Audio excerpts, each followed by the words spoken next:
Comecei a ter experiências fora do meu corpo, especialmente no período da noite. Eu vi a minha pessoa em frente de Satanás. Comecei a ver demônios pela primeira vez na vida real.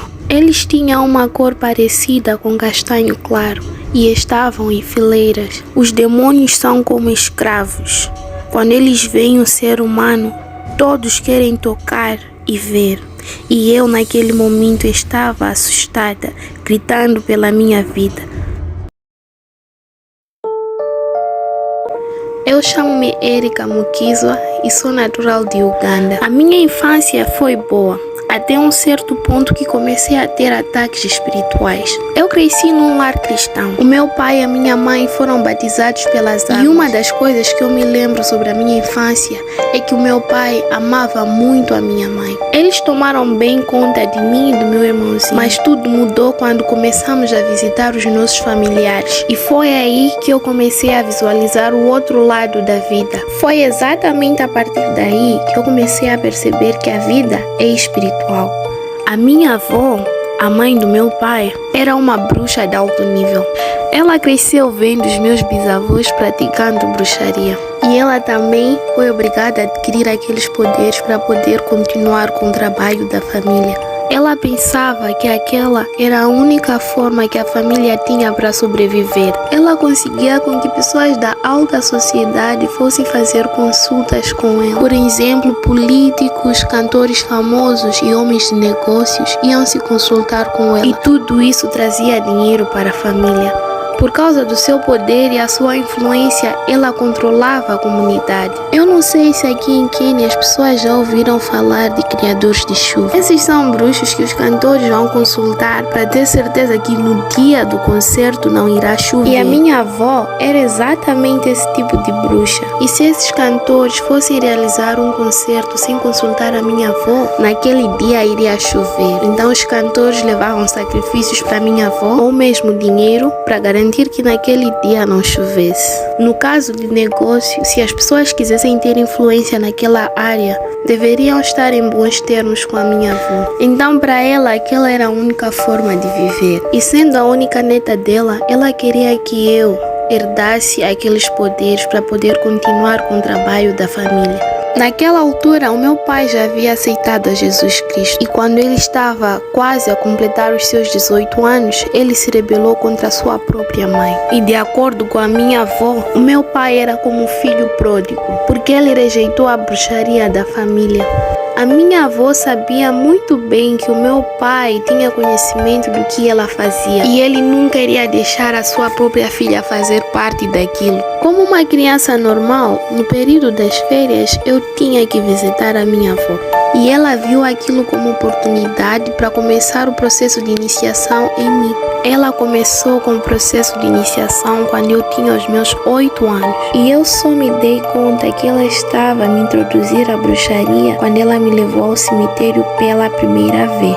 Naquele cemitério, ela me introduziu aos espíritos dos ancestrais. Ela começou por falar o nome da linhagem dela e em seguida ela disse o seguinte: trago a minha neta para que assim que eu estiver morta, vocês possam trabalhar com ela. Naquele momento, eu me apercebi que a minha avó era extremamente perigosa. Eu poderia ouvir vozes vindo do cemitério e naquele ponto eu não poderia fazer nada porque o processo de iniciação já tinha sido concluído.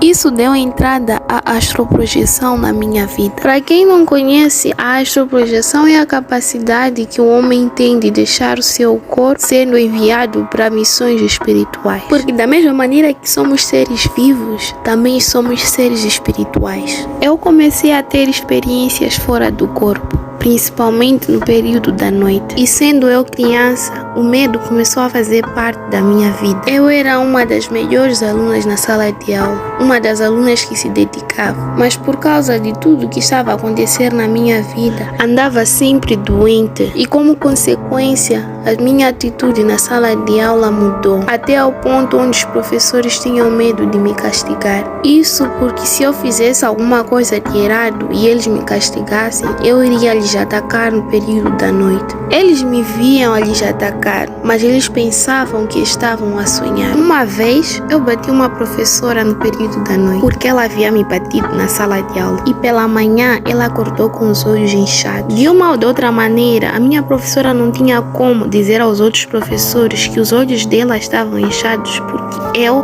havia lhe batido durante a noite. Eles poderiam dizer que ela estava a inventar a história porque ela tinha algum problema comigo. Eu comecei a sentir mudanças no meu corpo. Eu passei a ser muito medrosa. Poderia até estar num quarto e simplesmente começar a gritar. Meus pais vinham e me perguntavam o que estava a acontecer. Eu tentava explicar a eles, mas eles não me entendiam. Na verdade, muitos cristãos não entendem que a vida é espiritual. Minha mãe começou a me aconselhar, mas ela não sabia muito sobre as batalhas no mundo espiritual.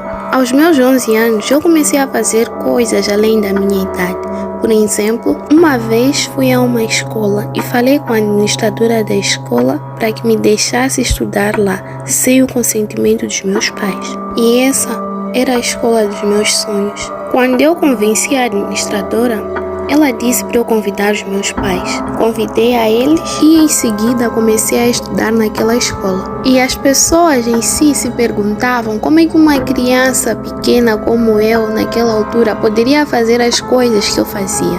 Eu me tornei tão poderosa até ao ponto em que me tornei uma ameaça para minha avó. O incrível é que ela me apresentou ao mundo da bruxaria e eu comecei a me tornar mais poderosa que ela.